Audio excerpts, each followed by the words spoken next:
Hi there and welcome back to my channel. This is Sean, the honest book reviewer, with another book review. In this video we're discussing Picnic at Hanging Rock. It's a literary mystery, not a standard mystery. If you expect a standard mystery, maybe don't read this book, because it's much more. There are many themes, it's very nuanced, many different things playing out in this story. And a lot of this story doesn't center around the central mystery. It centers around things that happen because of that mystery. In this book, you're immersed in the setting. It's set in 1900s. You're also, dragged through things about time and place. There's all different things playing out in this story. It's a wonderful book in my view. I do recommend this very much. This book starts out in the year 1900. A group of girls from a private boarding school. They're going on a St. Valentine's Day picnic to Hanging Rock. And they're going with a few teachers. So the start of this book is all about that, getting ready to go on that coach ride to Hanging Rock, and then about the picnic when they get there and what happens on that day. Now, Hanging Rock in this book, the setting is just marvelous, described so well. It's given so much atmosphere. It feels like a character in itself. In some senses, it also feels sinister, foreboding, also magical in some senses as well. And when the characters get there, some characters feel influenced by this setting, the Hanging Rock setting. They go off on a walk, so it's all about, when the mystery starts, it's all about these four girls.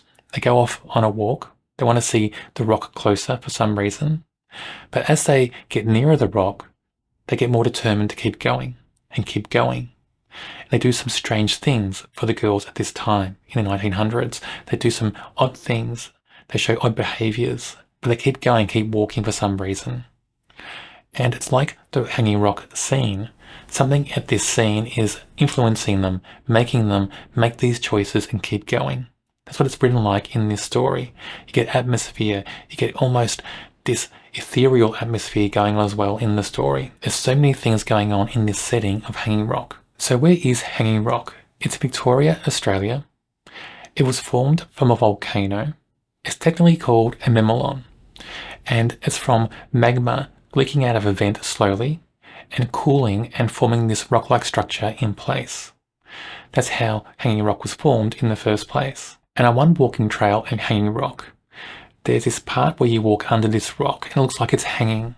It kind of looks like it's hanging over the walking trail, and it is supported on one side, but it just looks like it's hanging in place. Anyway, these girls walk further and further away from their group and further up the rock.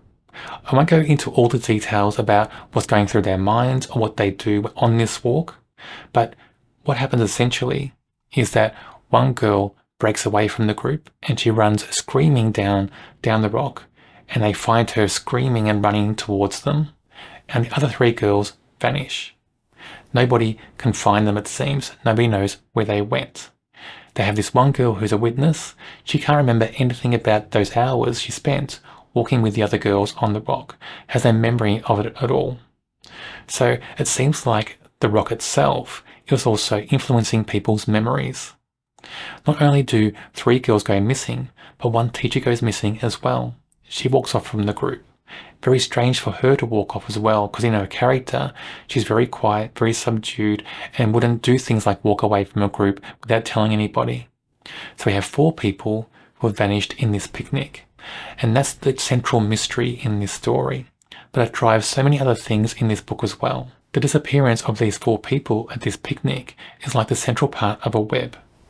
And all the strands of the web are about storylines from other people who are indirectly or directly involved in the disappearance. So it's interesting how it all plays out in the story. Different things happen to different people, some good, some bad, but it all seems driven from this mysterious disappearance of these four people. The way the landscape's described in this book is just amazing. You will feel like you're transported there. This also has just a great way of describing the countryside, describing the rock especially, but other parts in the story as well. You do feel so immersed in the landscape in this book. It's so well done. There are other things playing out in the story as well, other themes. We have the theme of society playing out as well, about rich and poor, about kind of almost landed gentry in a way, and workers, about rich and poor girls at the school as well. They come from rich and poor families, and how that plays out as well in the book. We have a thing about manners, about what's considered prim and proper as well. What's proper etiquette or proper behaviour for people in society. We have all that playing out in the story through different characters. Some characters are very rigid in what they think is prim and proper. Some characters are more relaxed, and that plays out in this book as well. And we also get kind of extremes in thinking and emotion and behaviour, and that starts from the disappearance of the 4 people as well. Some characters, the behaviour changes in an extreme way, and it plays out in the story, and certain things happen with those characters. I won't go into what they are, but it just shows you again that this disappearance is not just affecting the people who have vanished and their families, it's affecting everybody at the school, affecting everybody who kind of touches the school as well, affecting other people in the area. It affects a lot of people, and it all kind of seems centered around one character called Miranda. Miranda is a student at the boarding school. She's described as being a great student, very bright, very happy, very friendly to people, a very nice person in general, almost described like an angel. In certain settings at the start of the book, because we only have her at the start of the book, we have different people looking at her at different times and thinking she's an angel. She's like a painting of an angel. And that kind of plays out as a theme through the story. Other characters think of her when she's vanished, and they just think about good things about her all the time, and how bad things are that she's gone. Things are getting worse now because Miranda's gone. It all seems centered around that as well in this book. I also like the open questions in this book. This book does not give you all the answers about what happened on that day. You won't get them at all.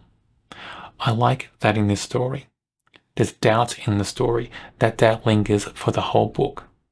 There's questions that make you think. This book is asking the reader to think about what happened. It won't give you the answers. You have to think and contemplate what happened to those girls and that teacher. And I like that in this story because it just brings that whole atmosphere to life more. It makes everything seem a little bit grey. Things aren't clear in this story. There's no black and white. There's so much grey in this book.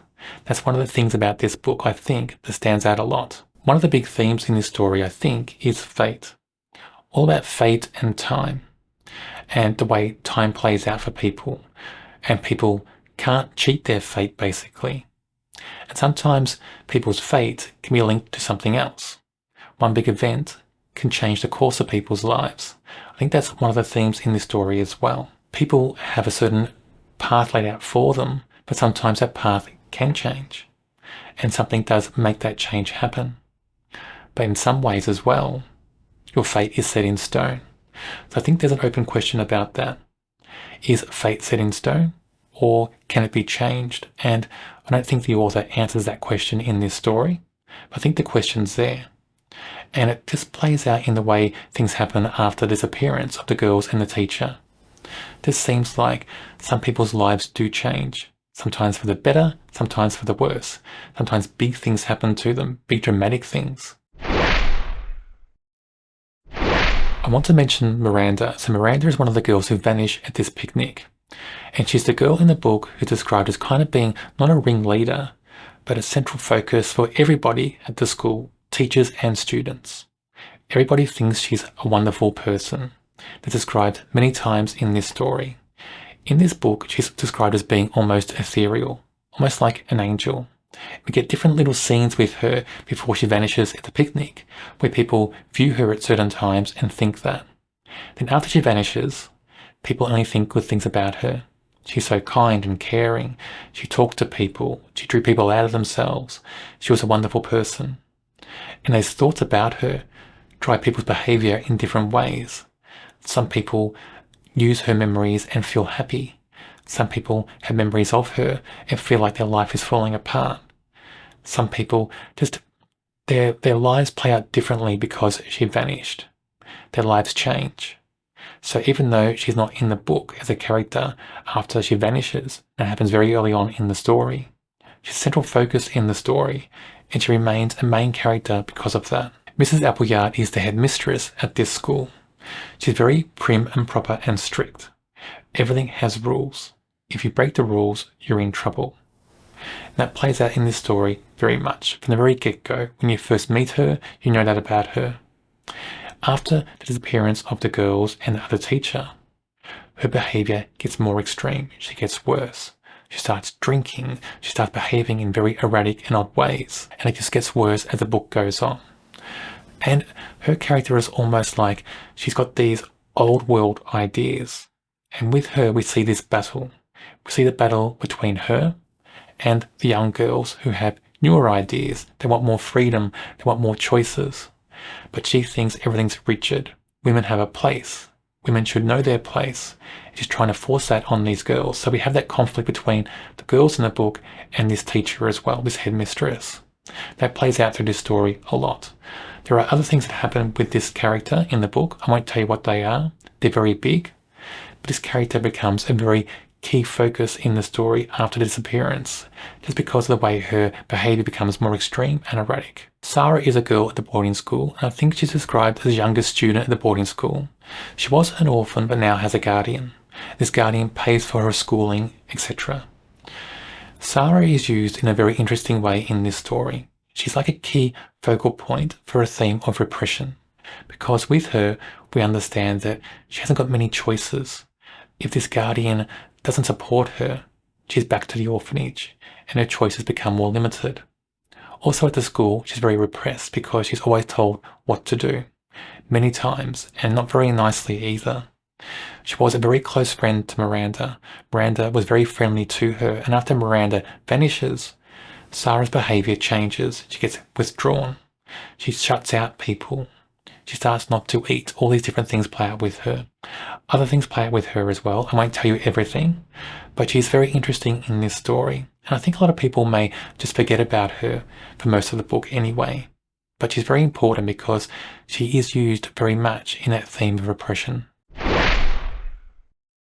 I love this book so much. Everything about it, the characters, the whole plot, all the themes that are running through it, the setting, everything about this book is just amazing. I rate this a 5 out of 5. There are so many different things in this story. It's a gothic horror, it's atmospheric, it's a mystery, it's literary. There's just so many things going on in this book. I think everybody should read this at least once. On my channel, I read many mysteries. If you enjoy mysteries, check out my channel and subscribe. On the screen now is a link to a video for another book I'm sure you'll enjoy.